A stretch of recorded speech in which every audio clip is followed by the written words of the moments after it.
Hey everyone, I'm Sarah Lavonne and welcome back to my YouTube channel. Today I am back to talk to you all about newborn jaundice, also known as physiologic jaundice.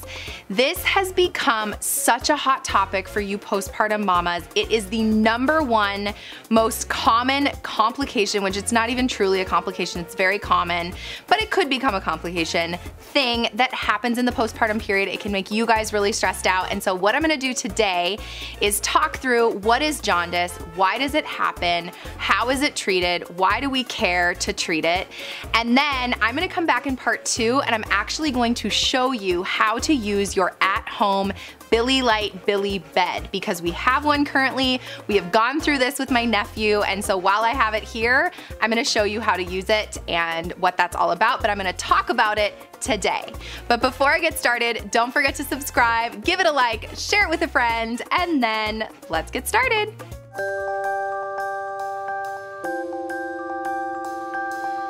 So we have actually been through this here in my household. I am currently in Minnesota in our little postpartum space where I'll be filming for the next little bit, a few videos for you.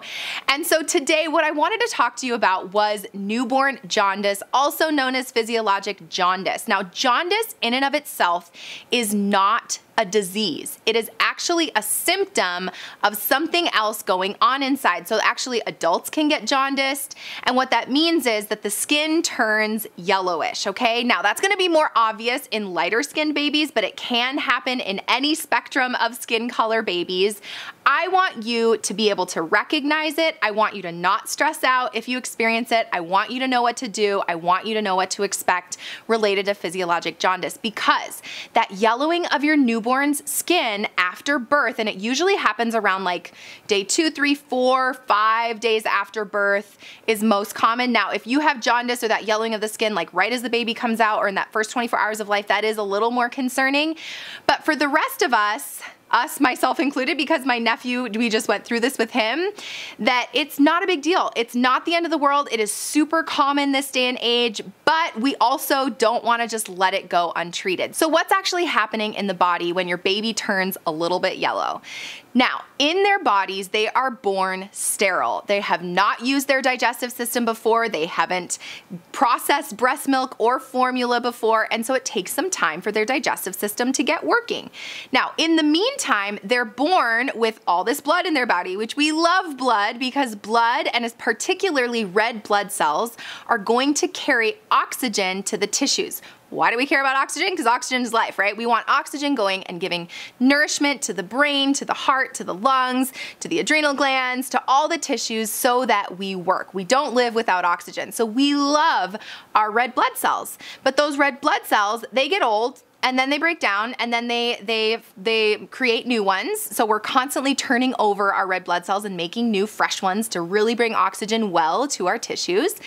But in the meantime, when they break down and once they're old news, that the byproduct, or like the residue of the old red blood cells, turns into bilirubin.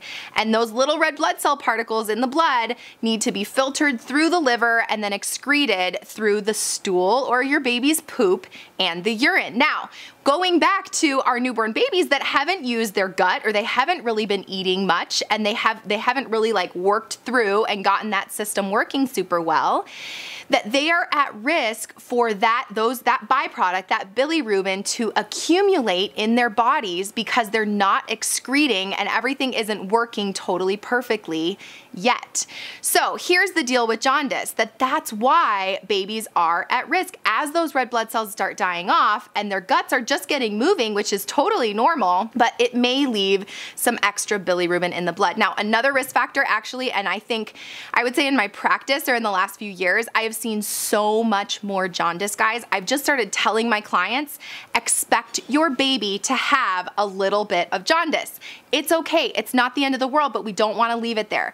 But no, it's somewhat normal, and I would attribute some of that to delayed cord clamping. So if you haven't seen my delayed cord clamping video, go on over there. I will link it above, and you can check out that video. But when we let the cord pulsate, it actually brings more blood into the baby's body, which is awesome. And when we weigh risks and benefits, it's actually better for baby to get that blood, but the risk is added increased chance of jaundice, because when you give more blood, you have more red blood cells to die off and leave their little byproduct of bilirubin, which eventually actually is what's going to turn the skin yellow. Now, the other place that you may see it for that jaundice is in the whites of the eyes. So if you are kind of like, oh, my baby looks kind of like yellowish. And in fact, I'm gonna show you a picture here of my nephew. And this was him, I think day 2 or 3 of life.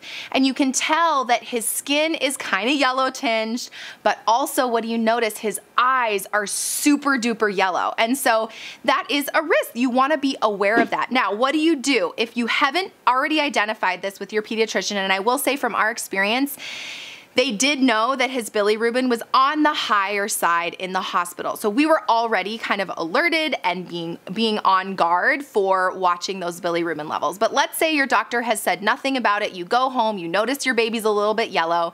It is a reason to call your pediatrician, okay? And what they're gonna do, if they haven't already, which they will in the hospital, is they're gonna probably have you come in and they'll draw some blood from your baby and send that off to the lab and actually look for a total bilirubin level. Okay? Because we have to know your baby could look kind of yellow and it not be that high, and your baby could also not look that yellow and still it be pretty high, okay? So this is very flex and flow. Now in the hospital, I will also say that typically, at least in the United States, they use a little Billy light thing, and I always, like even in my childbirth classes when I talk about this, I talk about it like touching to your head, and I do this because they have this little machine, super simple, super non-invasive. It's not gonna prick your baby or anything, but they touch this machine 3 times to the baby's forehead, and that gives them a preliminary number.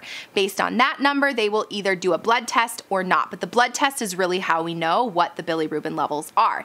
Now, based on those results, then we say, okay, what do we do about it? Is it really concerning? Is this a wait and see situation? The key here is that if the bilirubin is high, and that is based on the lab number, not so much the yellowing. They could be super duper yellow. In fact, I got multiple concerned messages. You guys are so sweet on Instagram when I was showing pictures of my nephew back when he was first born, and they're like, oh my gosh, is he okay? I'm like, he's okay, he's being monitored. But you wanna get under somebody's radar, somebody meaning your pediatrician, because there's acute elevated bilirubin, and then there's chronic.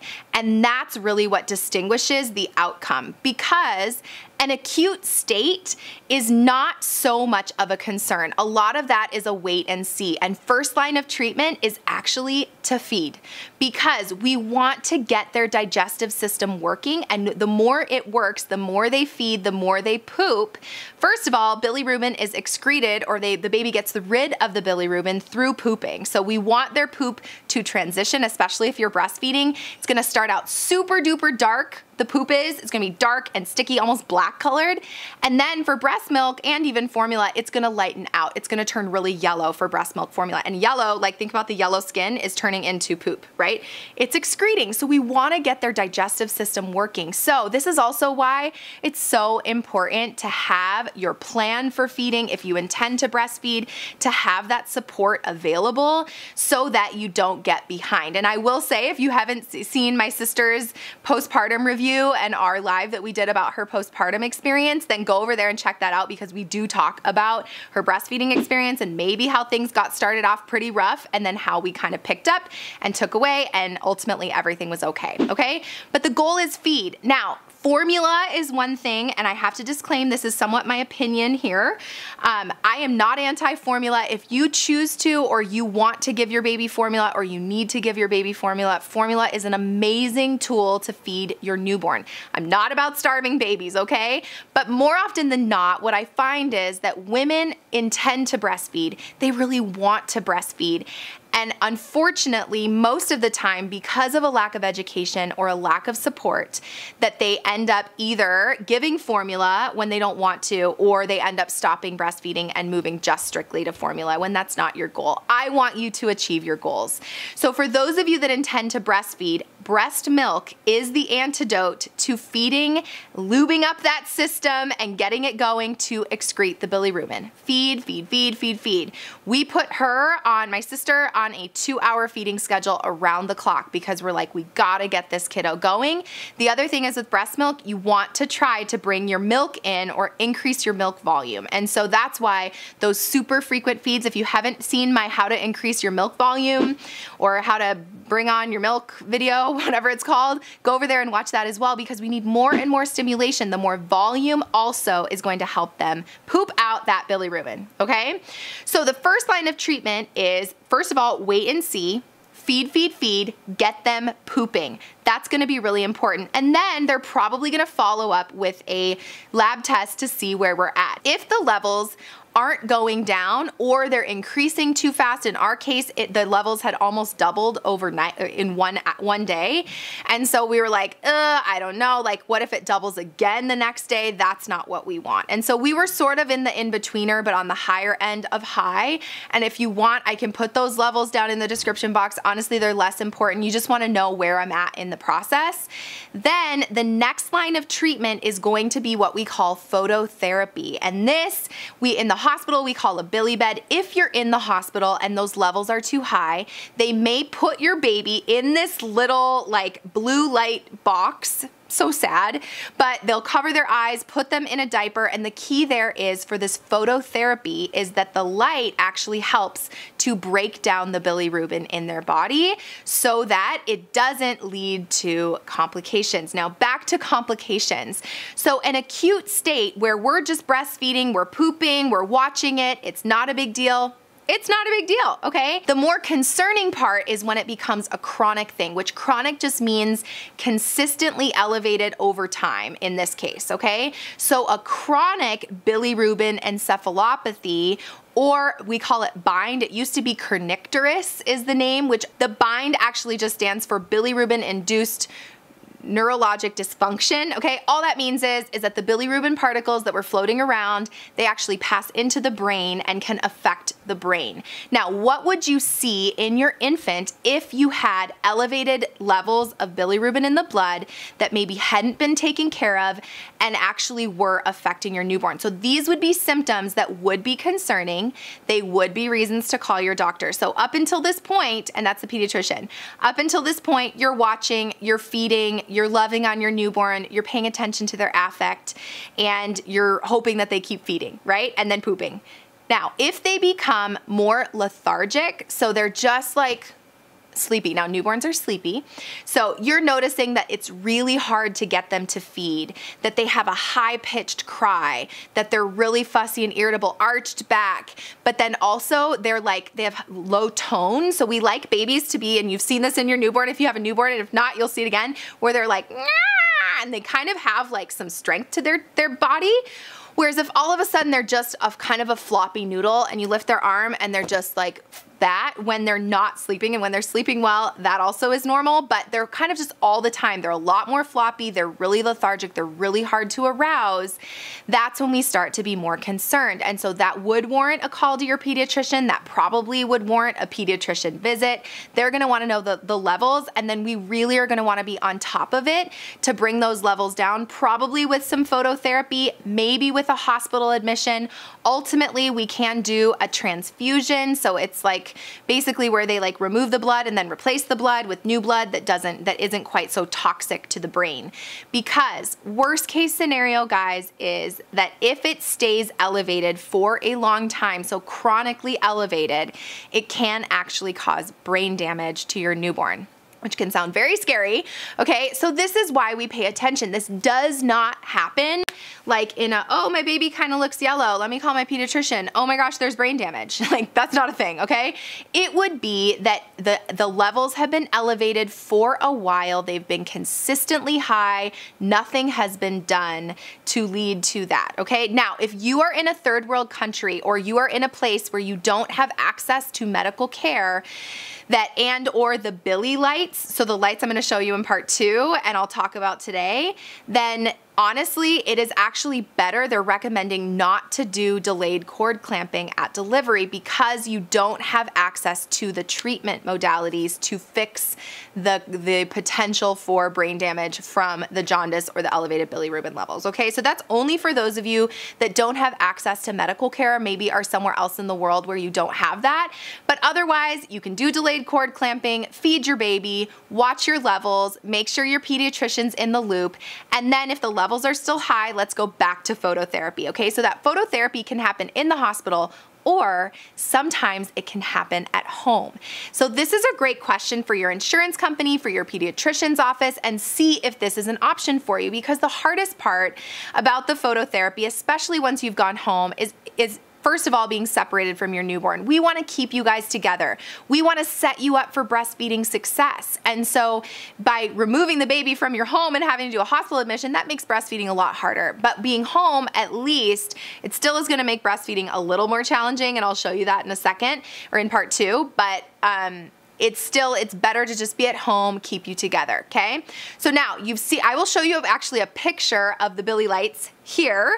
For this would be what would happen in the hospital. So you'll see the little goggles because we want to protect their eyes, and then they're also just in a diaper. The more surface area that your baby is exposed, the more skin exposed to that light is going to help break it down faster and really take control of those levels. Now, if you are home, then the bili-bed is basically a mat that you lay your newborn on in a diaper. They have the little goggles thing, so you just want to protect their eyes. You can lay them there just naked on the mat with the goggles, or you can swaddle them. The risk really with the phototherapy is that it can overheat your baby, which we did experience a little of. It can cause like a little bit of a rash, which we also experienced. And so with the overheating thing, we don't want your newborn to get dehydrated. So just pay attention. If you feel that they're really sweaty under the lights, if you feel like you're seeing a little bit of a rash, that's what we did. We saw the little rash. I'm like, oop, there's a little bit of a heat rash under the arms because his arms were like this. Then we just unwrapped him with the swaddle and we just laid him on the mat when he was sleeping without that, so that the heat and the air could process through, so it wasn't quite so stuffy inside of this mat, okay? The other thing that you might see that like one of the side effects of the light is loose stools and a bronze coloring of the skin. So they turn a little like almost like you've overdone it in the tanning bed, okay? This can be very stressful for parents. It's not a big deal. It will go away. But the risk benefit, if your baby's bilirubin levels are really truly that high, we have to do something about it because we don't want it to turn into it affecting their brain, okay? So if they suggest this, ask if it's an option to do at home. If you can do it at home, come back for part 2 so you can see what this looks like and how to maneuver your infant. It is annoying, and that's the thing for us. Like early on when we knew that we were watching these levels, we were doing the feeds, we were doing all the things right, and his levels still increased, which is especially common for breastfed babies because the breast milk is a little more gentler on their system and the volume isn't going to be as much as giving like a whole bottle, which by the way you should never do with a newborn. Their tummies are way too small. Don't give them a whole bottle if you're formula feeding. But it just, with breastfeeding, that is actually a risk factor for jaundice. So if you intend on breastfeeding, expect a little bit of this and then really expect to be on top of your feeds in the beginning to increase your milk volume. We did all of that. We still needed to do a little bit of phototherapy for like 24 hours. We kept him under the lights. And that's what I warned my sister about. I was just like, honestly, we want to get this going and we need to do all the things because working with a bili-bed at home is super annoying. It's not like horrible, but it's more of just a nuisance and it can interrupt some of that skin-to-skin bonding time, although we still did that anyway, okay? So that really is the bummer of phototherapy, but if you have to do it at home. You're doing it as many hours as you can for about a 24-hour period. They will retest you and then hopefully your levels or your baby's levels will have gone down to a safer range. They'll have kind of hit that top of the curve, start decreasing. You're gonna keep breastfeeding. You're gonna keep looking at their stools, counting their diapers, making sure that they're getting enough, staying in close contact with your pediatrician, and then eventually you'll be out of the little jaundice window. Your baby will start to turn a little less yellow. You can rest easy. You'll really enjoy that skin to skin and that breastfeeding, and you just keep going on your breastfeeding journey and it no longer becomes a thing. I hope that that was easy to understand. I feel like some of this stuff is pretty complicated, and so I'm simplifying a lot of it here for you to the best of my abilities. But if you have any questions, feel free to throw them in the comment box down below. I will come back in a Coffee and Questions. I can answer some of your questions. We can follow up. Make sure that you stay tuned. Turn on your notification bell. If you haven't subscribed, make sure you do that. But then click that little notification bell so you can come back and you'll actually see my nephew with the bili-bed, how we set it up, what it looks like, what it would feel like at home, how to set yourself up for success, what you can and can't do, etc. So I'm actually going to show you that piece, which will be super fun in part 2. Also, if you want more from me, you can always go over to my website. If you've watched me before, you've heard this a million times, but I have tons of classes over there. I work one-on-one with clients all over the world. Hit me up, send me an email, let me know what you're looking for, and I would love to come alongside of you in whatever capacity that you need. I wish you the absolute best on your breastfeeding and feeding journeys, and I wish you the absolute best navigating a little bit of jaundice here and there. It is not the end of the world. Please don't stress about this, guys. Respond, understand, remember, through education and then the right support, you really can conquer anything, whether that be through pregnancy, labor, birth, or parenting. Thank you so much for being here, guys, and then until next time, don't forget to flex and flow, and I will see you soon. Bye. Hey everyone, I'm Sarah Lavonne. Why am I clapping? No clapping. Yeah, you twerk it, girl, you twerk it. Get it over there. Mama, today, shoot. Let me turn that off. Oh my God, okay, this is more complicated than I was expecting. Okay. Flex and flow. No. And the prettiest baby ever. And I just can't stop talking about him and can't stop putting him on my story. And all the things to make you ready for your labor and birth. Happy baby, healthy baby. Wait. Oh, I think I did it. I got a take, first time, no teleprompter, Brian. Aren't you so proud? Okay. Oh, I'm on a roll. Yes, we're filming on the right day. Okay, I hope that made sense. Hannah. Oh man, I was hoping somebody was listening to me.